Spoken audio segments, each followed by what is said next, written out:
Hi friends, welcome back to another episode of Generation Tech. My name is Alan. Lightsaber duels are the centerpiece of any Star Wars movie. These are carefully orchestrated battles in which swordsmen completely fall into a trance and allow the Force to take over their every move and action. Being a dominant duelist is a clear sign of a very formidable Jedi or Sith. And so we've recently been going over some of the best dueling rivalries in Star Wars. So far we've looked at Anakin Skywalker and his 8 duels against Count Dooku and Obi Wan Kenobi's 4 duels against Maul. Today we will be continuing our series by taking a look at all of the lightsaber duels between Obi Wan Kenobi and General Grievous. We'll of course be talking about the evolution in lightsaber combat style by both of these combatants as they try to figure out a better way to defeat the other. Grievous was an extremely formidable fighter responsible for killing over 30 Jedi throughout the course of the Clone Wars. He was one of the biggest threats to the Jedi Order and probably one of the best offensive fighters in all of Star Wars. Obi Wan Kenobi was a master of defensive lightsaber combat forms, making this one of the more intriguing rivalries in all of Star Wars. But before we begin today's episode, a word from our sponsor, Raid Shadow Legends. Raid Shadow Legends is a beautiful turn-based RPG with a big focus on collecting characters and upgrading them through a series of challenging raids and dungeons. At its core, this game features a really rewarding gameplay loop that constantly has you unlocking new heroes, armor, and other equipment. Once you've learned the ropes in single-player mode, hop online and see how your squad of heroes does against other players in PvP battles. They have a really active community with over 1 million logins each day. You can also join a clan and share optimal character builds and PvP tactics with each other and unlock special clan bosses and clan rewards. Raid also has a pretty big presence on YouTube and Discord. There are plenty of videos and threads that are discussing various gameplay elements and strategies that you can use to win. And yes, this game is free to play, and for Generation Tech fans, if you click our link in the description below, you'll get 50 gems plus 1 energy refill, 100,000 silver, and 1 free champion, the Executioner. All of this will be waiting for you here. Alright, cool. Thank you for your patience. Now on to the rest of the video. Since we already did a really in-depth coverage on Obi Wan Kenobi's backstory and kind of lightsaber form in our Obi Wan vs. Maul video, we're going to kind of skip him and just focus on Grievous's backstory. Grievous is or was a Kaleesh warlord. His people had been enslaved by a horrific insect race known as the Yamri. The Yamri came from the planet of Hook and was technologically much more advanced than the Kaleesh. Grievous and his band of fighters were basically the only Kaleesh resistance fighters able to stand against these insect invaders. And so soon the Kaleesh people started seeing Grievous as their leader, and he would eventually unite all of the Kaleesh against Hook, drive them off their planet, and then chase them to their own home planet. You see, Grievous didn't just want to kick the Hook off of their planet, he wanted to exterminate them from the galaxy. Unfortunately for him, the Yamri were members of the Galactic Republic, and now that they were facing annihilation, they had pleaded to the Senate and Jedi Order for help. And without much context or understanding of this very weird situation that was going on here, the Republic decides to join forces with the insects and crush the Kaleesh invasion. This leads to the Kaleesh forces being pushed back to their homeworld by a Jedi-led Republic force. Grievous saw many of his warriors die because of the Republic, and he himself barely survived a ship crash during one of these battles. Grievous's body was extremely damaged, but his will to live was so strong that had he been given some medical care immediately, he most likely would have recovered. But unfortunately, the so-called crash had been caused by a bomb planted by Count Dooku. Dooku was looking for a brutal enforcer, and he had plans to enslave the Kaleesh warlord. And so when Dooku recovers Grievous's body, he further damages Grievous so that he'll have to rely on a cybernetic body for the rest of his life. Dooku even transferred some frozen blood to Grievous. He had some from the time he helped murder his former friend Jedi Master Sifo Dyas. And to make matters even worse, when the Kaleesh woke up, Dooku said that the Jedi were the ones who crashed his ship, which is why General Grievous would spend the rest of his life trying to kill Jedi. Grievous's road to recovery was long and painful. Getting used to cybernetic limbs was very difficult. And unfortunately, Sifo Dyas' blood had not given him any force power, so Grievous had to learn how to fight the old-fashioned way. Under the tutelage of Count Dooku, the cyborg would learn every Jedi form, and then even began teaching his personal guards, the IG-100 Magna Guard droids, these techniques as well. Combined with his 4 arms and his intense hatred for the Jedi, General Grievous was now an unstoppable force. In the beginning of the Clone Wars, entire fleets of Republic ships were disappearing. The culprit was the Malevolence, a subjugator-class dreadnought armed with a massive ion cannon which could disable several ships all at once. This super ship, just like General Grievous, was terrorizing the Republic. To make matters worse, the Separatists also captured Senator Padme Amidala and was holding her on the ship. The Republic finally sent a massive fleet after Grievous, which was commanded by Obi Wan Kenobi and Anakin Skywalker. But since Anakin was here, there's no way he was going to allow the Republic to destroy the ship on which his wife was being held captive on.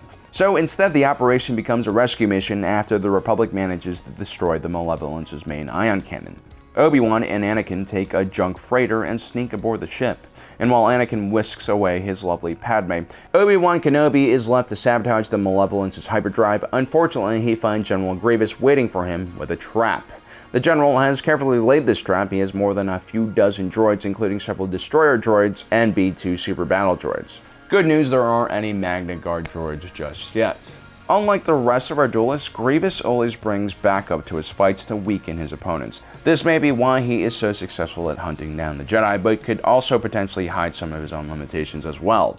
Obi-Wan quickly avoids all of the incoming droid blaster fire and uses the shields on the droidicas as cover, and he starts rolling the deadly droids like bowling balls at other droids. Obi-Wan is using quite a lot of force powers during this battle. Perhaps he's doing this because he knows that Grievous doesn't really have the ability to counter any of his force powers.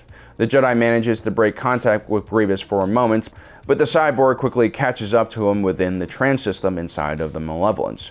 Grievous doesn't need the Force to do superhuman things, though. His cybernetic body is more than powerful enough to match the Jedi's own movements. Obi-Wan and Grievous quickly lock blades. The Jedi quickly falls back into his classic Form 3 defense and breaks contact once again. His priority right now is to get off the ship. I know this isn't much of a duel, but it's the first of many, and these are two combatants that respect each other, so they'll try to get as much information as they can from this one encounter. The next time Obi-Wan Kenobi sees Grievous is after the Kalish cyborg captures Eth Koth and sends a very direct message to the Jedi Order. He doesn't care about politics. He doesn't care about the Republic at all. All he wants to do is murder Jedi. And so the Jedi send Obi-Wan Kenobi, Anakin Skywalker, and Di Gallia to hopefully rescue Eth Koth. Since Obi-Wan Kenobi has already fought against Grievous, he would serve as bait and distract the cyborg, while Anakin and Adi try to pull off a crazy hyperspace maneuver and sneak onto Grievous' ship to rescue Koth. This time when Grievous reaches Obi-Wan Kenobi, he's brought several commando droids along with his infamous Magna Guard droids. In the earlier years of the war, the Magna Guard droids proved to be a huge headache for the Jedi Order, specifically because they were designed just to fight Jedi. Grievous would often let the Magna Guard droids overwhelm an enemy so that he could come in for the killing blow. But once again, Obi-Wan Kenobi's Form 3 defense is impervious, even to multiple combatants coming from different directions. Interestingly enough, Obi-Wan Kenobi decides to verbally spar with Grievous this time around and tries to throw him off balance, a trick that Asajj Ventress and Maul commonly used on him with varying degrees of success. Obi-Wan insults Grievous, calling him an errand boy for Dooku. He points out that Grievous is nothing more than a mutilated body connected to some scrap metal. Grievous responds that he is in charge of the most powerful droid army in the galaxy, which the Jedi quickly shoots down as a poorly built force with no loyalty or spirit, just programming. Although Grievous doesn't show any outward signs of Obi-Wan's words affecting him, it's clear that it does.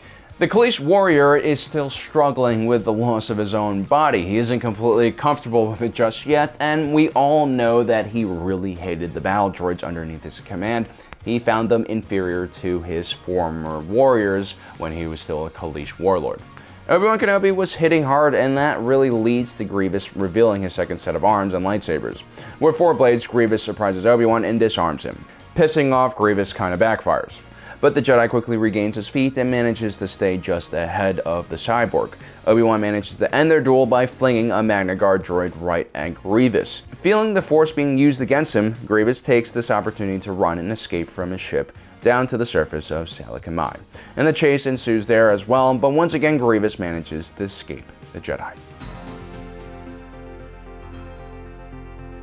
The next time Grievous faces off against Obi-Wan Kenobi will be during the Battle of KAMINO. The Separatists managed to launch a brilliant feint over the planet with their fleet while secretly inserting Separatist troops on the planet in the falling debris from their destroyed ships. General Grievous, along with Asajj Ventress, are in charge of disrupting this very important Republic cloning facility on the planet, which is responsible for creating the majority of the clone army.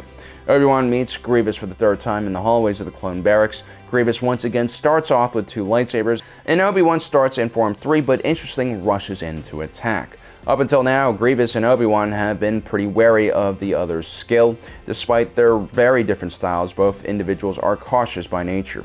But Obi-Wan is now on the defensive for the first time and needs to protect Tipica City.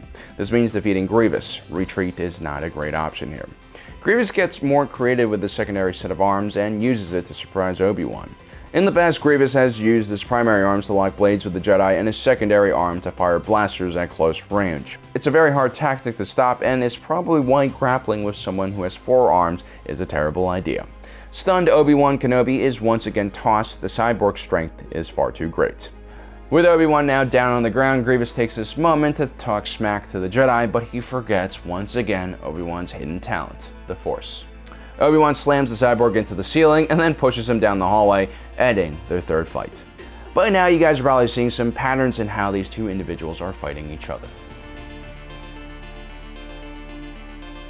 The next time the 2 meet, Obi Wan Kenobi is attempting to rescue a group of younglings from the pirate Hondo Ohnaka. But General Grievous interrupts his rescue attempt by boarding Obi Wan Kenobi's ship and challenging him to another duel.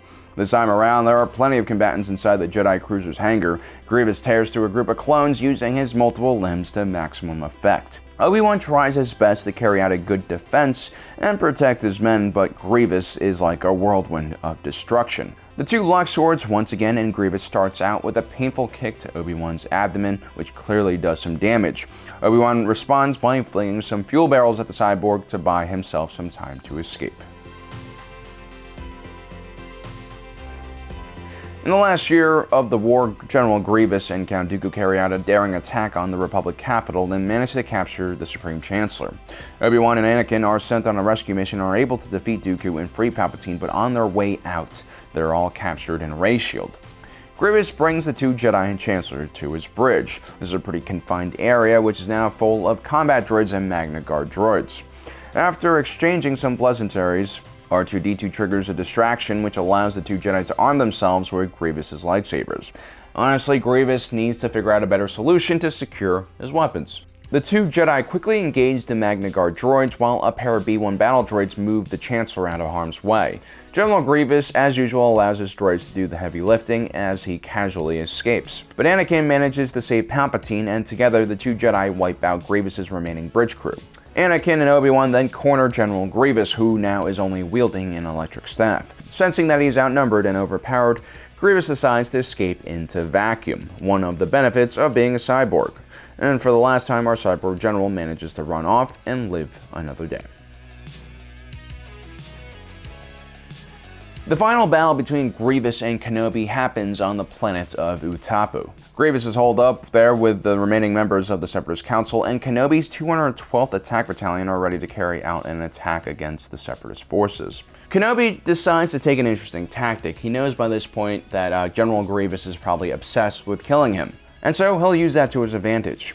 Kenobi approaches Grievous all alone at first and distracts him so that his clones can get into position for their assault. This is exactly the opposite of what General Grievous would normally do. He likes having his droids fight first and then he enters the battlefield later. The second Obi-Wan jumps out of hiding to confront Grievous, he's surrounded by battle droids. He's clearly improved his fighting skills since last time and easily dispatches 4 Magna Guard droids with the use of some unsecured heavy machinery. At this point, Grievous could just let his droids gun down Obi-Wan, but the Kalish warrior inside of him can't allow it. Grievous decides to be a man. Droid. Cybernetic Kalish. And faces off against Obi-Wan. This time, he begins with 4 lightsabers and 4 arms. He's not taking any chances against his old adversary. And for a second, it seems like Obi-Wan's Form 3 won't even be able to handle the situation. But Obi-Wan Kenobi recovers quickly, parries, and then falls into Form 4 Ataru, his old Master Qui-Gon Jinn style. It incorporates energetic acrobatic moves and attacks. It's good at keeping the enemy off balance, and if necessary, like in this case, it keeps the enemy at a distance. When Grievous goes on the offensive again, Obi-Wan falls to Form 3, but also tries to counter Grievous' onslaught by attacking the cyborg's hand. Any good fencer will tell you the key to winning a duel safely without exposing yourself is by disabling your enemy's hands. Obi-Wan manages to take out 2 of Grievous's hands, but before anything else can happen, the 212th repel from the ceiling and begin their own attack. Grievous isn't fazed by the reinforcements and is about to press on the attack when Obi-Wan uses the Force once again to push Grievous back. We've already established by this point General Grievous is really afraid of the Force. He doesn't like it. And so the cyborg uses this pause to escape once again. But this time Obi-Wan is ready and hot in pursuit on a giant lizard. Grievous realizes all is lost and is attempting to reach his personal starship so that he can escape the battle. Along the way, Obi-Wan loses his lightsaber, making his job considerably more difficult. But Grievous, who is missing 2 hands, now is also without a lightsaber. The 2 tangle right before reaching Grievous's ship, and Obi-Wan attempts to attack the cyborg with an energy pike while Grievous is using a blaster. Obi-Wan manages to get a few strikes in, but once he loses his energy pike, the 2 engage in unarmed combat. Obi-Wan, who isn't made out of metal and anger, can't do any damage against the cyborg, and his death seems imminent. But while grappling, Obi-Wan manages to open up one of the armor plates protecting Grievous's internal organs. And right before Grievous is about to finish Obi-Wan off with an energy pike, the Jedi blasts General Grievous right in the heart, setting him on fire. If you think about it, this is the exact move that Grievous liked to use to kill Jedi back in the day.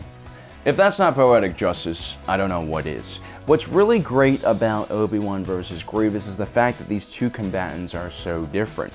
Obi Wan Kenobi loves using the defensive forms of lightsaber combat, and he really relies on the Force to create separation and distance against more powerful Force users or combatants like Grievous.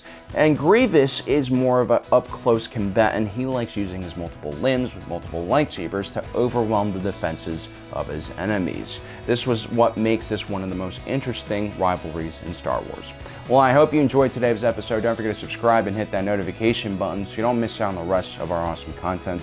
And as usual, thanks for joining us today. If you're watching this, you are Generation Tech.